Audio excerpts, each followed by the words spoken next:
Kembali dengan saya dalam saluran suara kita. Kita akan menonton bersama bagaimana reaksi, tapi juga pandangan orang non-Kristen terhadap kedatangan Paus di Indonesia.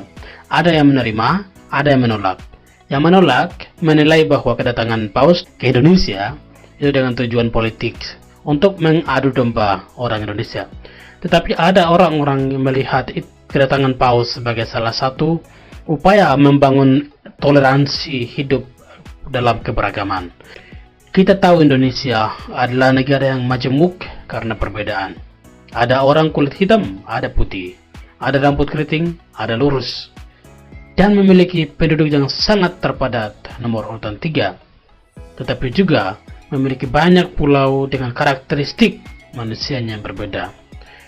Dalam kaitannya itu, kedatangan Paus ke Indonesia tujuan adalah membangun persaudaraan untuk hidup umat beragama. Itulah tujuan yang disampaikan dalam suatu pandangan yang berbeda. Mari kita simak menurut Habib Jafar. Bahwa beliau percaya kepada Indonesia dan yakin kepada Indonesia, sehingga beliau membuka kaca mobilnya tanpa keraguan, tanpa kecurigaan, sebagai bentuk bahwa beliau percaya kepada kita di Indonesia. Nah, ini kita lihat. Menurut Habib, betul, Indonesia dia percaya bahwa dia tidak apa-apakan dia. Kita bayangkan dengan lihat ketika ia mengunjungi negara-negara lain yang penduduk muslim terbesar juga. Dia pasti dikawal ketat oleh security. Tapi Indonesia tidak. Dia menukar kaca dan dia percaya bahwa orang Indonesia baik-baik. Bapak, dan selama ini kita sudah mendengar pesan-pesan perdamaian itu, dan ini adalah saatnya kita merasakan kesan perdamaian itu dari sosok terpenting dalam agama Katolik. Jadi pesan itu kemudian bersambung dengan sosok Paus yang hadir dengan penuh senyuman, dengan salaman kepada siapa saja yang dilewatinya, sehingga pesan perdamaian dari agama Katolik itu terkonfirmasi berupa kesan perdamaian yang diberikan oleh Paus Fransiskus dari dekat ketika hadir di Indonesia. Nah, ini pesan penting bahwa kehadiran Paus di Indonesia bukan unsur politik seperti yang didudukan oleh mereka yang lain yang sangat fanatik dengan ajaran yang diimani. Habib Jafar, ia melihat kedatangan Paus membawa pesan damai. Indonesia adalah kapal besar yang di dalamnya ada keragaman yang tidak terkira. Tentu merawat kebinekaan di Indonesia adalah PR besar.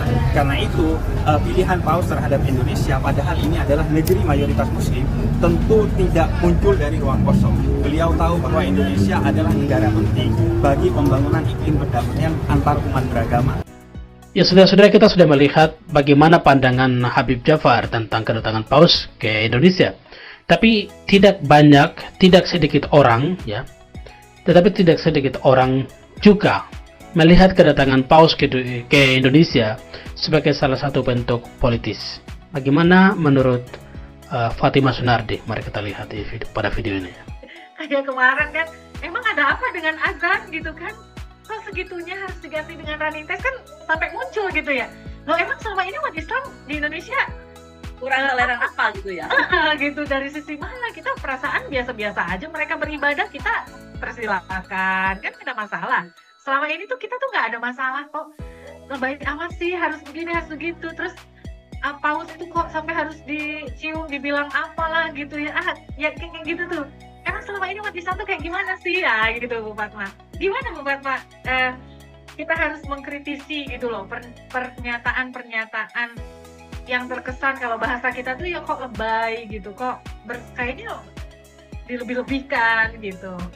Emang kenyataannya gitu kan ya. Nah, gimana Bu Fatma nih mengkritisi hal ini? Sebenarnya kalau terkait dengan konsep ya yang mereka pegang tentang toleransi dalam konteks moderasi beragama, itu memang apa yang dilakukan oleh umat Islam itu mereka anggap itu radikal itu.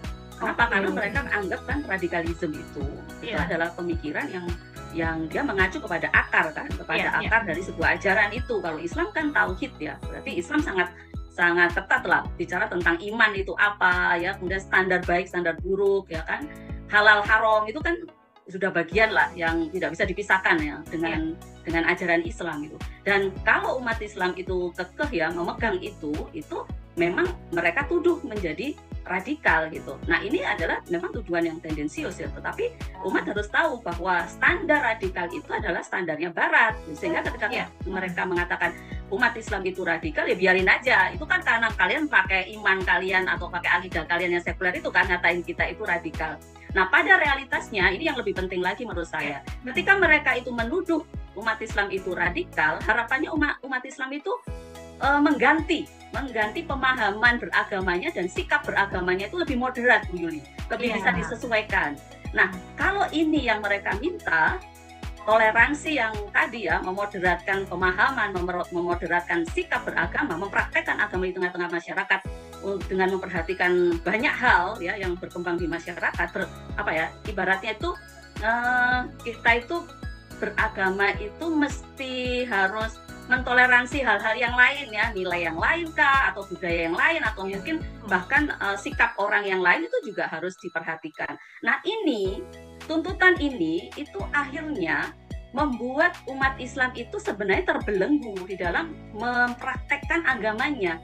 Jadi ketika umat Islam dituduh radikal dan umat Islam itu digiring untuk menjadi toleran ya, versi mereka artinya tidak radikal, maka sebenarnya hakikatnya umat Islam itu harus membelenggu dirinya ketika dia mau melaksanakan syariat di ranah publik, di ruang-ruang kehidupannya gitu. Misalkan contohnya Bu Yulia, tidak mengucapkan selamat hari raya agama lain. Dalam konteks iman kan sudah jelas ya Bu Yuli, kita tidak mengakui iman mereka.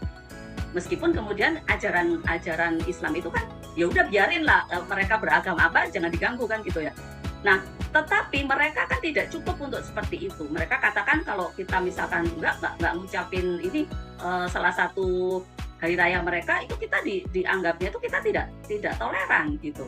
Benar nggak sih? Ini kan yang berkembang seperti ini gitu. Akhirnya kan umat Islam itu kayak tidak enak di sana sini, akhirnya dia harus merubah dirinya gitu.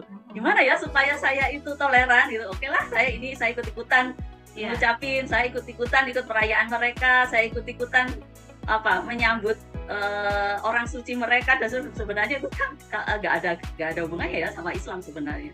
Tapi itulah yang saya katakan umat Islam jadi terbelenggu dengan konsep ini, jadi tidak bebas menjalankan syariatnya ya di ruang-ruang publik, dan ini menurut saya sangat merugikan umat Islam. Artinya dalam konteks dorongan toleransi dan tuduhan intoleran bahwa umat Islam itu kalau tidak melaksanakan toleransi alam mereka itu bersikap radikal, itu akan menjadikan umat Islam itu menjadi takut ya terhadap pelaksanaan agamanya.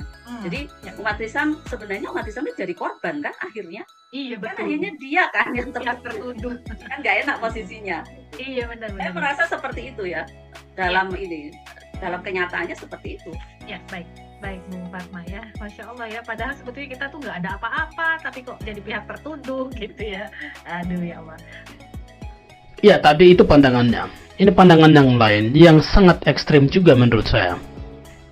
Menurut Khalifo, ia menyalahkan sebuah tindakan yang dilakukan oleh Habib imam besar imam besar.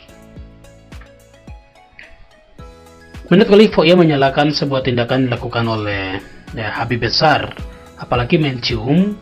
Menurutnya tindakan semacam itu adalah tindakan kafir,